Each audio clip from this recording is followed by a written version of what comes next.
তো আসসালামু আলাইকুম এভরিওয়ান। আমরা আজকে আবার চলে এসেছি বোকাচোদা মিডিয়াতে। এই বোকাচোদারা কি করছিস বাড়ি? দাঁড়া দাঁড়া দাঁড়া, এগুলো কি করছিস বাড়া তোরা? এই দাঁড়া, এদিক টাকা। তোরা কি আজকে বিড়ালের বিচির সিঙ্গারা বেশি খেয়েছিস নাকি বাড়া? চাচা চোদা হয়েছে বাড়া। চিন্তা করিস না, আজকে তোদের মুরগির পুটকি খাবো। কি করে মারা? চিজি তো ধুতো মারছে বাড়া। তোর ধুতো মারিস কেন? চি ছি ছি ছি ছি ছি। বাড়া একটু মেখে গেল বাড়ি। ছি ছি ছি ছি। সেটা ভাঙারা কি করে বাড়া? বলছি দাদা, কি করছো এখানে? ছি ছি ছি ছি ছি ছি। কি বিচ্ছু? সেটা ভাঙ্গা হয়েছে। কি বিচ্ছু কি বিচ্ছু বাড়া?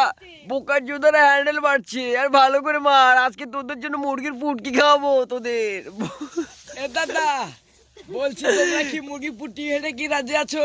তোমরা কি খাবে মুরগির পুটকি? ওকে দাদা, ওকে। সেটা ভাঙ্গা হয়েছে বাড়ি।